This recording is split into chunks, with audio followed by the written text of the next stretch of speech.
Hi friends, welcome back to design your goal YouTube channel. రైతుల ఖాతాల్లోకి PM Kisan నిధులైతే జమ చేయడం జరిగింది. పీఎం కిసాన్ పథకం కింద 17వ విడత విధులను ప్రధాని మోదీ విడుదల చేయడం అయితే జరిగింది. ఉత్తరప్రదేశ్లోని వారణాసి వేదికగా ఆయన కేంద్ర వ్యవసాయ మరియు రైతు సంక్షేమ శాఖ మంత్రి శివరాజ్ సింగ్ చౌహాన్తో కలిసి నిధులను అయితే విడుదల చేయడం అయితే జరిగింది. ఈ విడతలో భాగంగా 9.26 కోట్ల మంది రైతుల ఖాతాల్లో 20,000 కోట్ల నిధులను అయితే జమ చేయడం జరిగింది.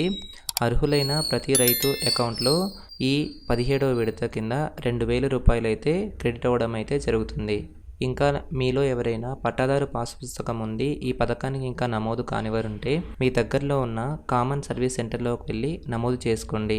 మీకు రానున్న విడతల డబ్బులు ఆగకుండా మీ అకౌంట్లో క్రెడిట్ అవ్వాలంటే తప్పనిసరిగా మీరు ఈకేవైసీ అయితే చేయించుకోవాల్సి ఉంటుంది. కాబట్టి అందరూ దగ్గరలో ఉన్న కామన్ సర్వీస్ సెంటర్లోకి వెళ్ళి మీ యొక్క ఈకేవైసీని అయితే నమోదు చేసుకోండి. ఈ వీడియో మీకు నచ్చినట్లయితే లైక్ చేసి మన ఛానల్ను సబ్స్క్రైబ్ చేసుకోండి. Thanks for watching.